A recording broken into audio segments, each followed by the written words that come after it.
నమస్తే అండి. Welcome back to our channel. అందరూ బాగున్నారనుకుంటున్నాను. ఇవాల్టి వీడియోలో శ్రావణ శనివారాల పూర్తి పూజా విధానాన్ని షేర్ చేస్తున్నానండి. శ్రావణ మాసంలో మనము శ్రావణ మంగళవారాలు, శ్రావణ శుక్రవారాలు, సోమవారాలతో పాటు శ్రావణ శనివారాలు కూడా ఎంతో ప్రత్యేకతగా చేసుకుంటూ ఉంటాము.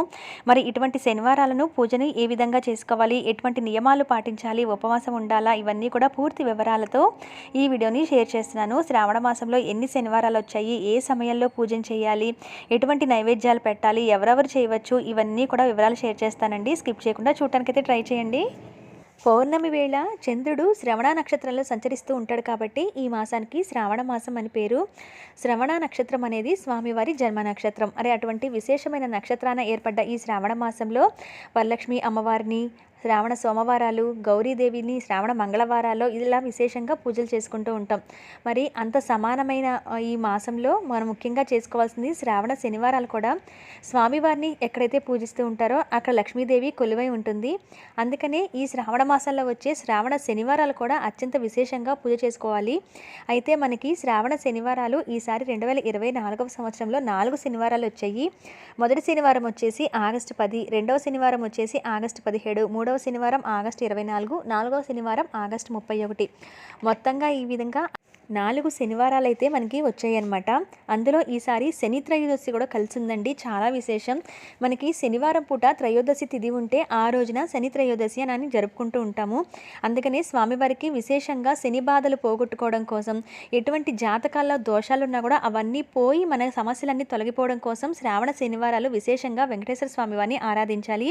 ఇలా ప్రత్యేకంగా పీఠం పెట్టుకోవచ్చు. లేదంటే కనుక నిత్య పూజా మందిరాలను కూడా చేసేసుకోవచ్చండి. ఎవరైనా 7 శనివారాల వ్రతాన్ని ఆరాధించాలన్నా లేదా గోవిందనామాల పూజ చేసుకోవాలన్నా ఈ శ్రావణ శనివారాలు మొదలు పెట్టండి. చాలా చాలా మంచిది. అవి ఎలా చేసుకోవాలి సులువుగా అనేది నా ఛానల్లో వీడియోస్ అయితే ఉన్నాయి. ఎండ్ స్క్రీన్స్లో ఇస్తాను, చెక్ చేసుకొని మీకు కావాలి అంటే కనుక ఒకసారి స్టార్ట్ చేయండి. చాలా చాలా మంచిది. అయితే ఈ విధంగా స్వామివారికి ఇష్టమైన పిండి ప్రమిదలను వెలిగిద్దామని చెప్పి పిండి దీపాలు చేసుకున్నాను. మనకి వచ్చేసి ఈ విధంగా అమ్మవారిని, స్వామివారిని ఇద్దరిని కూడా ఈ శ్రావణ శనివారాలు ఆరాధించాలి. శ్రావణ శుక్రవారాల్లో ఎలాగో లక్ష్మీదేవిని పూజ చేసుకుంటూ ఉంటాము. నెక్స్ట్ డేనే శ్రావణ శనివారం కనుక స్వామివారితో కలిపి అమ్మవారిని ఆరాధించుకోవాలి. ఒకవేళ మీ దగ్గర జవ్వాది పౌడర్ ఉంటే పూజ చేసే ప్రదేశంలోనూ అలాగే దీపారాధన నూనెలోనూ కూడా కొంచెం జవ్వాది పౌడర్ అనేది వేయండి. ఆ కుందుల్లో కూడా చాలా మంచి వాసన అనేది సువాసనగా ఉంటుందన్నమాట. ఇక ఈ రోజున మనం ముఖ్యంగా చేయవలసింది నువ్వులంతోనే దీపం పెట్టండి. ఎందుకంటే శని బాధలు పోవడం కోసం, అలాగే ఏదైనా కుజ దోషాలు కానీ, రాహుకేతు దోషాలు ఉన్నాయని అంటూ ఉంటాం జాతకాల్లో, అటువంటివి కానీ ఇవన్నీ తొలగిపోవాలంటే ఆ శనేశ్వరుడికి శనివారం ఎంతగా మనం చాలామంది నవగ్రహాల చుట్టూ తిరగటం, అభిషేకాలు చేయించుకోవడం, ఇలా పూజలు చేస్తూ ఉంటారు. వాటితో పాటు ఆ రోజున తప్పనిసరిగా వెంకటేశ్వర స్వామి వారిని ఆరాధించాలి. అందుకనే మనం ఈ విధంగా అటువంటి సమస్యల నుంచి బయటపడటం కోసం శ్రావణ శనివారాలు స్వామివారికి పూజ అనేది చేసుకోవాలి. అలాగే మనం ముందుగా వినాయకుడికి కూడా పూజ చేసుకొని ఆ తర్వాత స్వామివారి పూజ అనేది మొదలు పెడదాం. మన సంకల్పం, కోరిక ఏదున్నా సరే స్వామివారి ముందుంచి ఈ విధంగా పూజ అనేది చేసుకోవాలన్నమాట. అయితే ఇక్కడ వినాయకుడికి పూజ చేసిన తర్వాత పాలు, పండు ఇటువంటివి నైవేద్యం అయితే పెట్టేసేయండి. ఆ తర్వాత వచ్చేసి ఇక్కడ పిండి దీపాలని వెలిగించుకోండి. ఇవి 1, 2, 3, 5 ఇట్లా ఎన్నైనా వెలిగించుకోవచ్చు. నేను వచ్చేసి 5 దీపాలు అయితే పెట్టాను. ఆ దీపాలను కూడా ఈ విధంగా వెలిగిస్తూ మీ మనసులో ఉన్న కోరికను, సంకల్పాన్ని చెప్పుకోండి. ముఖ్యంగా ఈ శ్రావణ శనివారాలు ఆగస్టు 17, ఆగస్టు 31 2 రోజులు మనకి శని త్రయోదశి అనేది వచ్చింది. కాబట్టి మొదటి శనివారం శని త్రయోదశి లేదు, కానీ రెండవ శనివారం, 4వ శనివారం శని త్రయోదశి అనమాట. ఈ విధంగా తప్పనిసరిగా మాత్రం పూజలు అనేది చేసుకోండి. మనకి ఎటువంటి దోషాలు ఉన్నా కూడా, ముఖ్యంగా శని సమస్యలతో బాధపడుతున్న వాళ్ళు, జాతకాల దోషాలు ఉన్నవాళ్ళు ఏంటంటే నువ్వులతో దీపారాధన చేసి ఈ శని త్రయోదశి వచ్చిన రోజు శ్రావణ శనివారాలు కూడా అక్కడ శని నవగ్రహాలకి దేవాలయంలో అభిషేకం చేసి రావటం, అలాగే వెంకటేశ్వర స్వామి వారికి పూజ చేసుకోవటం, దర్శనం చేసుకుంటే కనుక ఆ రోజున చాలా మంచిది. ఇక్కడ నేను పిండి దీపాలు అయితే వెలిగించాను. అలాగే విష్ణుమూర్తి, లక్ష్మీదేవి బొమ్మలు కూడా చిన్నవి వెండి విగ్రహాలు ఉంటే పెట్టుకున్నానండి. ఈ విధంగా పూజకైతే ఏర్పాటు చేసుకొని ఈ శ్రావణ శనివారాలు పూజ చేసుకోవాలి.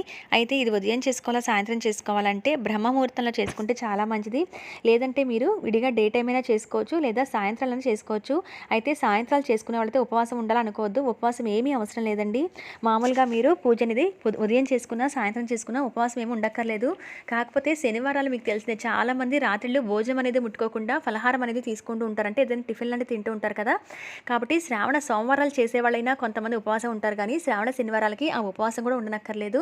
మామూలుగా స్వామివారి పూజ అనేది చేసేసుకొని ఆ తర్వాత సాయంత్రంగా మనము పలహారం అంటే ఏదైనా టిఫిన్ లాంటిది తింటే సరిపోతుంది, భోజనం అనేది ముట్టుకోకుండా. ఇక్కడ స్వామివారికి దీపారాధన చేసిన తర్వాత ఆ పిండి దీపాలు దీపం దగ్గర ఒక పువ్వు కానీ అక్షింతలు కానీ ఉంచి నమస్కారం చేసుకొని, ఇక నమస్కారం చేసుకున్న తర్వాత స్వామివారికి 2 తులసి దళాలైనా సమర్పించండి. ఆయనకి అవంటే చాలా ఇష్టం. మాలను వేయటం కానీ ఈ విధంగా విడి తులసి దళాలు కూడా తీసుకొని స్వామివారికి మొదటిగా అన్ని ఉపచారాలతో పూజ చేసుకొని, ఆ తర్వాత గోవిందనామాలు చదివితే ఈ రోజున చాలా మంచిది. వచ్చిన వాళ్ళు నోటికి చదవటం వస్తే కనుక విష్ణు సహస్రనామ పారాయణం, శ్రీ వెంకటేశ్వర వజ్రకవచం అని ఉంటుంది, అది కానీ నవగ్రహ స్తోత్రాలు కానీ ఇటువంటివి స్వామివారి ముందు పూజ చేసుకున్నప్పుడు చదవండి. అవి ఏవైనా కూడా సమస్యల నుంచి బయటపడటానికి చాలా మంచిదనమాట. ఒకవేళ మీకు అవన్నీ చదవటం రాకపోతే ఏదైనా ప్లే చేసుకొని వింటూ అయినా స్వామివారికి తులసి దళాలు కానీ అమ్మవారికి పూలతో, అలాగే ఇక్కడ కర్పూరంతో కూడా చూపిస్తాను. ఆ కర్పూరాన్ని ఏం చేయాలని కూడా షేర్ చేస్తానండి. అలా స్వామివారికి ఇష్టమైంది పచ్చ కర్పూరం లేదా ముద్ద కర్పూరం, ఆ కర్పూరాన్ని తీసుకొని కూడా స్వామివారికి పూజ అనేది చేసుకోవచ్చు. ఇవన్నీ కూడా మనం మనస్ఫూర్తిగా స్వామివారి మీద భారం వేసి మనం ఆ సమస్యను తీర్చుకోవడం కోసం మన ప్రయత్నం మనం చేస్తూ కూడా ఈ విధంగా పూజ చేసుకుంటే తప్పనిసరిగా ఫలితం అనేది ఉంటుంది. చాలామంది వచ్చేసి ముఖ్యంగా నవగ్రహ పీడ ఉందని, అంటే జాతకాల్లో శని బాధలు ఉందని, అష్టమ శని, ఏలినాటి శని, అర్ధాష్టమ శని ఇలా అంటూ ఉంటారు. అటువంటి కాలం గడుస్తున్న వాళ్ళైతే తప్పనిసరిగా శ్రావణ శనివారాల్లో వెంకటేశ్వర స్వామికి పూజ చేసుకోవాలి. అంటే అర్ధాష్టమ శని, ఏలినాటి శని, అష్టమ శని ఇలా ఏదైనా జాతకాల దోషాలు ఉంటే అవన్నీ కూడా తొలగిపోవడానికి, ఆ ప్రభావం మన మీద తక్కువ ఉండటానికి పనికొస్తుందన్నమాట. అందుకని చెప్పి మనం అంటే కాలానుగుణంగా మన కర్మ ప్రకారం కొన్ని అనుభవించాల్సి వచ్చినా దేవుని భగవంతుని ఆరాధన పూజ చేసుకోవడం వల్ల వాటి ప్రభావం అనేది మన మీద తగ్గి మనకి అంతా కూడా మంచి చేకూరుతుంది. ఇక్కడ కర్పూరంతో స్వామివారి గోవిందనామాలు కానీ లేదా విష్ణు సహస్రనామ పారాయణం కానీ చదువుతూ ఒక ప్లేట్లో ఆ కర్పూరాన్ని ఈ విధంగా వేస్తూ ఉండండి. అలాగే అమ్మవారికి ఎలాగో మన శుక్రవారాలు పూజ చేసుకుంటాం కనుక అదేవిధంగా మంగళకరమైన వస్తువులు, మహాలక్ష్మాష్టకం లేదా అష్టలక్ష్మి స్తోత్రం, అలాగే వచ్చేసి ముఖ్యంగా కనకదార స్తోత్రం ఇటువంటివి పఠిస్తూ కూడా అమ్మవారికి పూజ అనేది చేసుకోవచ్చు. ఆ తర్వాత మరి ఈ కర్పూరాన్ని ఏం చేయాలి అని అంటే, ఉదయం పూజ చేసిన వారైతే కనుక సాయంత్రం మరొకసారి దీపారాధన చేస్తారు కదా, అప్పుడు ఈ కర్పూరాన్ని తీసి హారతి అనేది ఇచ్చేసేయండి స్వామివారికి. ఏదైనా దేవాలయం దగ్గర వెలిగించడానికి అవుతుందంటే కనుక మొదటగా దేవాలయానికి వెళ్ళి స్వామివారి దర్శనం చేసుకొని ఆ దేవాలయ ప్రాంగణంలో ఎక్కడైనా సరే ఈ కర్పూరాన్ని వెలిగించి నమస్కారం చేసుకోండి. అలా గుడికి వెళ్ళడానికి కుదరకపోయినా, దేవాలయంలో వెలిగించడానికి కుదరకపోయినా సాయంత్రం మరొకసారి దీపారాధన చేసి అప్పుడైనా ఈ కర్పూరం అనేది వెలిగించండి. ఒకవేళ సాయంత్రం పూజ చేసిన వాళ్ళైతే కనుక మీరు మరుసటి రోజు స్వామివారికి ఈ కర్పూరంతో నీరాజనం అనేది ఇవ్వండి. ఆయనకి పచ్చ కర్పూరం అన్నా కూడా చాలా ఇష్టం కాబట్టి పచ్చ కర్పూరం. ఒకవేళ మీరు ఏదైనా విగ్రహాలుండి అభిషేకం చేయదలుచుకున్నా కూడా ఈ శ్రావణ శనివారాలు స్వామికి అభిషేకం అనేది చేసుకోవచ్చు. పానకం, వడపప్పు, చలిమిడి, అలాగే ఇంకేదైనా మీరు వండిన పదార్థాలు ఇవన్నీ కూడా ఖర్జూరాలు, అలాగే డ్రై ఫ్రూట్స్ కానీ ఇవాళ ఏవైనా సరే స్వామికి నివేదన అనేది చేయవచ్చు అనమాట. ఇక్కడ చూడండి, అమ్మవారికేమో లక్ష్మీ గవ్వలతోనూ, స్వామివారికేమో కర్పూరంతోనూ నేను చేసుకున్నాను పూజ. ఈ విధంగా పూజ చేసుకొని స్వామివారికి నివేదన అనేది చేసుకోవాలన్నమాట. ఈరోజు ఉపవాసం ఉండొద్దన్నాం కాబట్టి తలస్నానం తప్పనిసరండి. అంతేకాకుండా మనం వచ్చేసి రాత్రి పూట టిఫిన్ లాంటివి తింటే సరిపోతుంది. పూర్తిగా ఉపవాసం అయితే ఉండనక్కర్లేదు. నాన్ వెజ్ తినకుండా ఉంటే సరిపోతుందండి. కొంతమంది అయితే అల్లం వెల్లుల్లి కూడా తినరనమాట. ఇటువంటి కొంచెం ప్రత్యేకంగా చేసిన రోజుల్లో అల్లం వెల్లుల్లి తినకుండా ఉంటే మంచిది. నాన్ వెజ్ అయితే పూర్తిగా మానేస్తేనే మంచిదండి. ఇక వచ్చేసి అమ్మవారికి, స్వామివారికి మనం ఈ విధంగా పూజ చేసుకున్న తర్వాత ఆ పూలు కానీ, అక్షింతలు కానీ, కుంకుమ పూజ కానీ చేస్తే అక్షింతలు అయితే తల మీద వేసుకోండి. కుంకుమ పూజ చేస్తే నుదుటను ధరించండి. ఇలా సింపుల్గా శ్రావణ శనివారాలు చేసుకోండి. అయితే శ్రావణ శనివారాలు శని త్రయోదశి కూడా రావటం వల్ల 2 వారాలు అంటే ఆగస్టు 17న, ఆగస్టు 31 2 రోజులు శని త్రయోదశి వచ్చింది కాబట్టి ఈ విధంగా ఇంట్లో పూజ చేసుకున్నాక నవగ్రహాలకు వెళ్ళి నవగ్రహ స్తోత్రం కానీ అవి చదువుకుంటూ 9 ప్రదక్షిణలు అనేవి నవగ్రహాలకు చేయటం, నల్ల నువ్వులు ఎవరికైనా దానం ఇవ్వటం, లేదంటే కనుక ఆ నల్ల క్లాత్ని స్వామివారికి వేసి నువ్వుల నూనెతో అభిషేకం చేయటం శని గ్రహానికి. ఈ విధంగా కూడా చేసుకుంటే చిన్న చిన్న రెమెడీస్ అనేవి ఏలినాటి శని ఇటువంటి శని బాధలు పడుతున్న వాళ్ళకి ఆ ప్రభావం చాలా వరకు తగ్గిపోతుందండి. కాబట్టి శని త్రయోదశి కలిసి వచ్చిన శ్రావణ శనివారాలు మాత్రం అస్సలు పూజ చేసుకోవడం మిస్ అవ్వద్దు. మనకి మొత్తంగా 4 శనివారాలు వచ్చాయి కాబట్టి ఈ విధంగా 4 శనివారాలు కూడా స్వామివారికి పూజ చేసుకోవచ్చు.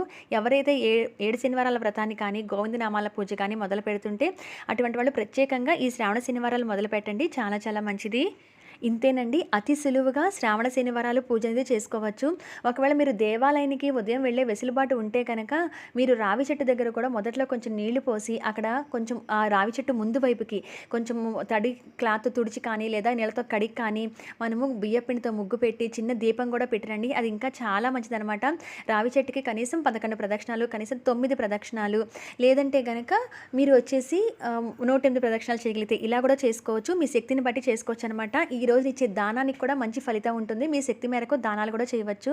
ఇదండి శ్రావణ శనివారాలు చేసే పూజా విధానం. మీ అందరికీ కూడా ఈ వీడియో నచ్చుతుంది, ఇన్ఫర్మేషన్ నచ్చిందని అనుకుంటున్నాను. ఏదైనా డౌట్స్ ఉంటే అడగండి. అలాగే ఛానల్ని సబ్స్క్రైబ్ చేసి నోటిఫికేషన్ ఆన్లో పెట్టుకోండి. శ్రావణ మాసానికి సంబంధించి ముఖ్యమైన వీడియోలు షేర్ చేస్తున్నాను. బట్ మీ అందరికీ నోటిఫికేషన్ రావట్లేదు, అందుకని చూడట్లేదు వీడియోస్ అని అనుకుంటున్నాను. మీరు నోటిఫికేషన్ పెట్టుకుంటేనే నా ఛానల్లో వీడియోస్ వాచ్ చేయగలరు. ఆ ఇన్ఫర్మేషన్ అంతా కూడా మీరు తెలుసుకోగలుగుతారు. కాబట్టి ఛానల్ని సబ్స్క్రైబ్ చేయండి. మరొక మంచి వీడియోలో మళ్ళీ కలుస్తాను. అంతవరకు సెలవు. నమస్కారం.